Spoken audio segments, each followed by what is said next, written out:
Hi all, ഞാനിപ്പോൾ ഉള്ളത് ഖത്തറിലെ ദോഹ എയർപോർട്ടിലാണ്. അവിടെ മുംബൈയിൽ നിന്നും ഇൻഡിഗോ എയർലൈൻസിൽ വന്നിറങ്ങിയ എനിക്കിനി പോകേണ്ടത് ബെൽജിയത്തിലെ ബ്രൂസൽസ് എന്ന എയർപോർട്ടിലേക്കാണ്. എൻ്റെ ഷിപ്പിൽ ജോയിൻ ചെയ്യുന്നതിന് വേണ്ടി ഞാൻ പോവുകയാണ്. എൻ്റെ ഷിപ്പ് കിടക്കുന്നത് ആൻവർപ്പ് എന്ന പോർട്ടിലാണ്. അപ്പോൾ ഞങ്ങളെ ഈ ഫ്ലൈറ്റ് ഇറങ്ങി അവിടെ നിന്ന് കുറച്ച് ദൂരമുണ്ട് ഖത്തർ എയർപോർട്ടിലേക്ക്, ദോഹ എയർപോർട്ടിലേക്ക്. അങ്ങോട്ടേക്ക് ഇന്റേണലി ബസ്സിന് ട്രാൻസ്ഫർ ചെയ്യുകയാണ്. അങ്ങനെ ഞങ്ങൾ മെയിൻ ടെർമിനലെത്തി. അവിടുത്തെ സെക്യൂരിറ്റി ചെക്കിനെല്ലാം കഴിഞ്ഞ് എയർപോർട്ടിലേക്ക് കയറി. നിങ്ങൾ ഈ കാണുന്നതാണ് മെയിൻ എയർപോർട്ട്. പല സമയത്തും എൻ്റെ ജോയിനിങ്ങിൻ്റെയും സൈൻ ഓഫിൻ്റെ സമയത്ത് പല യാത്രയിൽ ഞാൻ പലതവണ ഇവിടെ എത്തിയതിൻ്റെ അനുഭവത്തിൽ എൻ്റെ പേഴ്സണൽ അഭിപ്രായത്തിൽ ഏറ്റവും നല്ലൊരു എയർപോർട്ട് എന്ന് പറയാൻ പറ്റും ഖത്തർ എയർപോർട്ട്, ദോഹ എയർപോർട്ട്.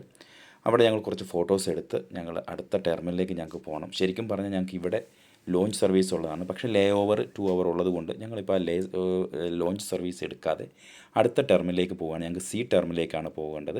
അവിടെ കുറച്ചധികം ദൂരമുള്ളത് കൊണ്ട് ഇന്റേണലി ട്രാൻസ്ഫർ ചെയ്യുന്നതിനായിട്ട് മെട്രോ ഉണ്ട്. ഉള്ളിൽ തന്നെ അങ്ങോട്ടും ഇങ്ങോട്ടും terminal two terminal metro service ഉള്ളതുകൊണ്ട് അതിൽ കയറി ഞാനും എൻ്റെ സുഹൃത്തുക്കളും 3 പേര് എൻ്റെ കൂടെ ജോയിൻ ചെയ്യുന്നുണ്ട്. ടോട്ടൽ ഞങ്ങൾ 4 പേരാണ് ഈ ഷിപ്പിൽ ജോയിൻ ചെയ്യുന്നത്. ഞങ്ങൾ അടുത്ത ടെർമിനലിലേക്ക് സി ടെർമിനലാണ് ഞങ്ങൾക്ക് പോകേണ്ടത്. അങ്ങോട്ടേക്ക് എത്തി. അവിടെയും നിങ്ങൾക്ക് കാണാം. അവിടെ എത്തിക്കഴിയുമ്പോൾ കാണുമ്പോൾ ഒരുപാട് സൗകര്യങ്ങൾ പാസഞ്ചേഴ്സിന് വേണ്ടി യാത്രക്കാർക്ക് എപ്പോഴും കൊടുക്കുന്ന ഒരു എയർപോർട്ടാണ് ഖത്തർ. അതിലെ കാഴ്ചകളെല്ലാം കണ്ട് ഞങ്ങൾക്ക് ചെല്ലേണ്ടത് C41ലേക്കാണ്. C41ലാണ് ഞങ്ങളുടെ ഗേറ്റ്, ബോർഡ് ചെയ്യേണ്ട ഗേറ്റ്. അപ്പോൾ അങ്ങോട്ടേക്ക് ഞങ്ങൾ യാത്ര ചെയ്തു. കുറച്ചധികം ഫോട്ടോസൊക്കെ എടുത്ത് വീണ്ടും ഞങ്ങളുടെ ഗേറ്റിൻ്റെ അവിടെ എത്തി. അവിടെ ഫോണൊക്കെ ഒന്ന് ചാർജ് ചെയ്ത് വീണ്ടും ബോർഡിങ്ങിനായിട്ട് ഫൈനൽ ടിക്കറ്റൊക്കെ ചെക്ക് ചെയ്ത് ബോർഡിങ്ങിനായിട്ട് ബസ്സിൽ കയറി. കാരണം ഞങ്ങളുടെ ഫ്ലൈറ്റ് കിടക്കുന്നത് കുറച്ച് മാറിയാണ്. ഏകദേശം അരമണിക്കൂറോളം 25-30 മിനിറ്റ്സ് എടുത്തു ഞങ്ങളുടെ ഫ്ലൈറ്റ് കിടക്കുന്നത്. അത്രയും വലിയൊരു എയർപോർട്ടാണ് ഇത്. ശരിക്കും പറഞ്ഞൊരു ഹബ്ബ് എന്ന് നമുക്ക് പറയാൻ പറ്റും. യൂറോപ്പിലേക്കും US-ലേക്കുമുള്ള ഒരുപാട് ഫ്ലൈറ്റുകൾ ഓപ്പറേറ്റ് ചെയ്യപ്പെടുന്നത് ഇവിടെ നിന്നാണ്.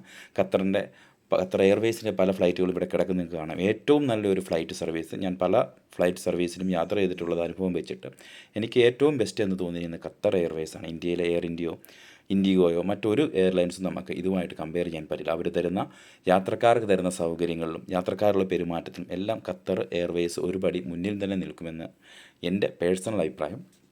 അങ്ങനെ ഞങ്ങൾക്ക് കയറേണ്ട ഫ്ലൈറ്റിനടുത്തെത്തി. അവിടെ ഞങ്ങൾ ഇറങ്ങി. ഞങ്ങളുടെ ടിക്കറ്റ് ഫൈനലായിട്ട് കയറുന്നതിന് മുമ്പ് ഒന്നും കൂടെ അവിടെയുള്ള വർക്കേഴ്സ് ചെക്ക് ചെയ്തതിന് ശേഷം ഞങ്ങൾ ഫ്ലൈറ്റിനുള്ളിലേക്ക് കയറി. ഞങ്ങൾ 4 പേർക്കും അടുത്ത് തന്നെ സീറ്റാണ് കിട്ടിയത്.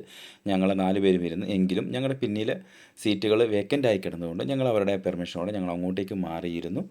യാത്രയിൽ ഒരു 6-6.5 മണിക്കൂർ യാത്രയുള്ളതുകൊണ്ട് അങ്ങോട്ടേക്ക് മാറിയിരുന്നു. അപ്പോൾ യാത്രയിലെ ബാക്കി വിവരങ്ങൾ അടുത്ത വീഡിയോയിൽ. അതുവരേക്കും ബൈ.